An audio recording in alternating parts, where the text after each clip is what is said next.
Alright, take two. The first time I made this video, it apparently violated YouTube's community guidelines, so I had to take it down, but we have a lot to talk about. A lot of trades happened in the NHL over the past 24 hours, and as opposed to making one individual video for every trade, I thought it would be better if I let them build up and then talk about all of the trades in one video. I guess I'll just start off by talking about the trades in the order that they happened in, starting off with the trade that happened yesterday between the Carolina Hurricanes and the New York Rangers. This trade saw the New York Rangers acquire Carolina's 2016 first-round pick Julien Gauthier in exchange for defensive prospect Joey Keane. Now, this trade kind of caught me off guard a little bit because both of these guys are still young, Julien Gauthier being 22 years old and Joey Keane being 20 years old, and both of them are actually having great seasons in the American Hockey League. In 44 games with the Charlotte Checkers, Gauthier has 26 goals and 37 total points, and then looking at Joey Keane, in 49 games with the Hartford Wolfpack, he's got 30 points from the blue line, so both of them are thriving down there. And when it comes to trades like this, we can't really say too much about it at the time it happens because neither of these players are proven at the NHL level, and we're really just gonna have to wait and see what happens. Moving on now to the next trade. This one also happened yesterday between the Ottawa Senators and the Winnipeg Jets. This trade saw the Winnipeg Jets acquire defenseman Dylan DeMello in exchange for their 2020 third-round pick. Now, this trade is exactly what the Winnipeg Jets needed, especially after we now know 100% that Dustin Byfuglien is not returning to the team. They needed a top 4 defenseman. And in my opinion, Dylan DeMello is a pretty serviceable top 4 guy. He was having a pretty strong season in Ottawa with 10 assists in 49 games, a +3 rating, and was averaging just under 20 minutes of ice time per night. Dylan DeMello is, however, a UFA at the end of the season, so it'll be pretty interesting to see what happens there. I'm sure Winnipeg would love to bring him back, and they should have the cap space to do it, especially after Dustin Byfuglien's contract is terminated. I love this trade for Winnipeg, and I'll like it even more if they can re-sign him. And now looking at it from Ottawa's perspective, I honestly thought they could get a little more for DeMello. I mean, you look at what the Islanders gave up to get Andy Green, and even the Montreal Canadiens got a second-round pick for Marco Scandella, which we will talk about a little bit later, so I thought Ottawa could have got a little bit more, but again, he is set to become a UFA at the end of the season, and probably wasn't going to re-sign in Ottawa anyways, and for a rebuilding team like the Senators, you could never have too many draft picks. Next up, we have the trade that took place yesterday between the Washington Capitals and the San Jose Sharks, a trade that saw the Capitals acquire defenseman Brendan Dillon in exchange for a 2020 second and a conditional 2021 third. The conditions on the third-round pick are if Washington wins the Stanley Cup, then they will instead give San Jose Arizona's third-round pick in 2020 instead of giving them their own third-round pick in 2021. But overall, I do like the fit of Brendan Dillon with the Washington Capitals. We kind of saw this coming. He is set to become a UFA at the end of the season, and he was in trade rumors basically over the past couple of weeks. And the Washington Capitals just continue to get better. They're already one of the best teams in the NHL, and I definitely think Brendan Dillon will help them down the stretch and into the playoffs. And even if Brendan Dillon doesn't re-sign in Washington, it still makes sense that they're going out at the deadline and being aggressive because their Stanley Cup window is still wide open.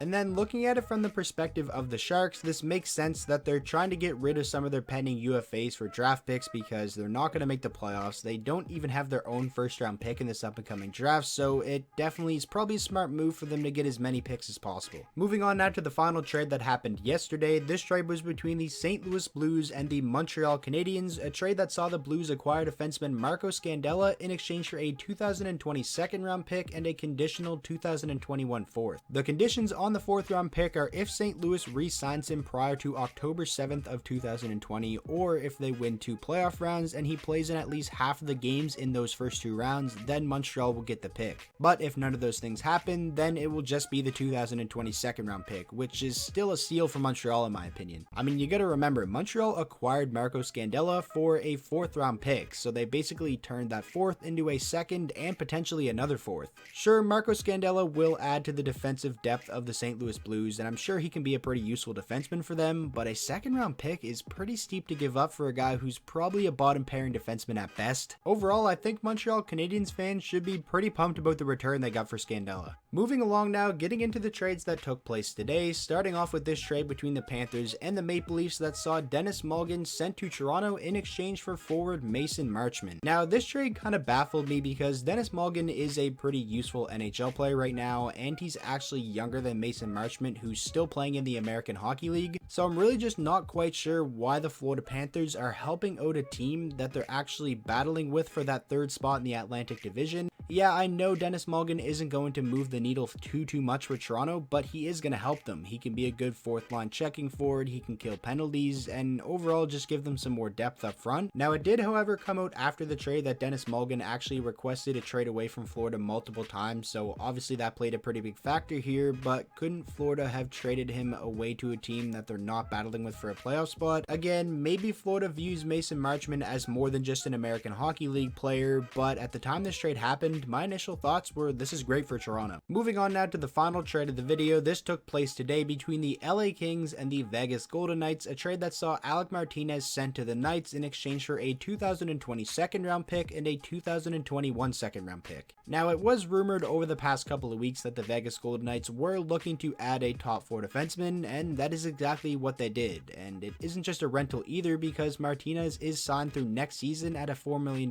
cap hit. Martinez isn't the player that he once was. He is 32 years old, but he can definitely still be a pretty solid top 4 defenseman, and it's not like he's going to be relied upon heavily to play a ton of minutes in Vegas either. So overall, I like the fit of Martinez in Vegas, and it's a bonus that he's actually going to be there through next season as well. And now looking at the return the Kings got, I think they did very well. There's been a ton of great players selected in the second round over the years, and them getting an extra second round pick in back-to-back drafts will definitely help the rebuild. Overall, I think the Kings had a pretty solid 48 hours in terms of their rebuild, adding a lot of picks and some young talent like Tyler Madden in the Toffoli trade. So that is going to wrap up today's video. I really hope you guys did enjoy. I'll probably do another one of these at the end of deadline day, depending on what happens from now until then. I might make 2, who knows. But overall, it was a pretty busy 48 hours in terms of trades, so make sure to let me know down in the comment section below, how do you guys feel about all the trades that we talked about in today's video? Who do you think won the trades and why? And with all that being said, I hope you guys all enjoyed today's video. If you did, please make sure to go down there and drop a like on it and subscribe to the channel for some more NHL content, and I will see you guys all in the next video.